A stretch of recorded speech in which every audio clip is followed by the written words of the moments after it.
Kejadian pasal 25. Keturunan Abraham dari Ketura. Abraham mengambil pula seorang istri namanya Ketura. Perempuan itu melahirkan baginya Simran, Yoksan, Medan, Midian, Isba, dan Suah. Yoksan memperanakkan Sheba dan Dedan. Keturunan Dedan ialah orang Asyur, orang Letus, dan orang Leum. Anak-anak Midian ialah Eva, Efer, Henoch, Abida, dan Eldaa. Itulah semuanya keturunan Ketura. Abraham memberikan segala harta miliknya kepada Ishak, tetapi kepada anak-anaknya yang diperoleh dari kunik-kuniknya, ia memberikan pemberian. Kemudian ia menyuruh mereka, masih pada waktu ia hidup, meninggalkan Ishak anaknya dan pergi ke sebelah timur, ke tanah timur. Abraham meninggal dan dikuburkan. Abraham mencapai umur 175 tahun, lalu ia meninggal. Ia mati pada waktu telah putih rambutnya, tua dan suntuk umur. Maka ia dikumpulkan kepada kaum leluhurnya. Dan anak-anaknya, Ishak dan Ismail, menguburkan dia dalam gua Makpela di padang Efron bin Sohar, orang Het itu, padang yang letaknya di sebelah timur Mamre, yang telah dibeli Abraham dari Bani Het. Di sanalah terkubur Abraham dan Sara istrinya. Setelah Abraham mati, Allah memberkati Ishak anaknya itu, dan Ishak diam dekat sumur Lahai-roi. Keturunan Ismail. Inilah keturunan Ismail, anak Abraham, yang telah dilahirkan baginya oleh Hagar, perempuan Mesir, hamba Sara itu. Inilah nama-nama anak Ismail, disebutkan menurut urutan lahirnya. Nebayot, anak sulung Ismail. Selanjutnya Kedar, Adbel, Mibsam, Misima, Duma, Masa, Hadad, Tema, Yetur, Nafis, dan Ketma. Itulah anak-anak Ismail, dan itulah nama-nama mereka, menurut kampung mereka, dan menurut perkemahan mereka. 12 orang raja, masing-masing dengan sukunya. Umur Ismail ialah 137 tahun.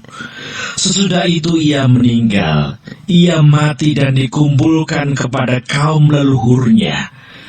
Mereka itu mendiami daerah dari Hawilah sampai Sur, yang letaknya di sebelah timur Mesir ke arah Asyur. Mereka menetap berhadapan dengan semua saudara mereka.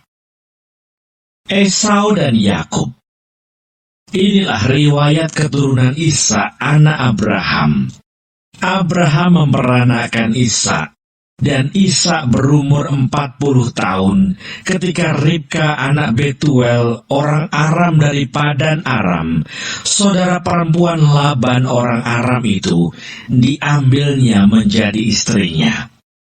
Berdoalah Ishak kepada Tuhan untuk istrinya, sebab istrinya itu mandul. Tuhan mengabulkan doanya, sehingga Ribka istrinya itu mengandung. Tetapi anak-anaknya bertolak-tolakan di dalam rahimnya, dan ia berkata, "Jika demikian halnya, mengapa aku hidup?" Dan ia pergi meminta petunjuk kepada Tuhan. Firman Tuhan kepadanya, "Dua bangsa ada dalam kandunganmu, dan dua suku bangsa akan berpencar dari dalam rahimmu. Suku bangsa yang satu akan lebih kuat dari yang lain, dan anak yang tua akan menjadi hamba kepada anak yang muda." Setelah genap harinya untuk bersalin, memang anak kembar yang di dalam kandungannya. Keluarlah yang pertama, warnanya merah, Seluruh tubuhnya seperti jubah berbulu. Sebab itu ia dinamai Esau. Sesudah itu keluarlah adiknya, tangannya memegang tumit Esau. Sebab itu ia dinamai Yakub.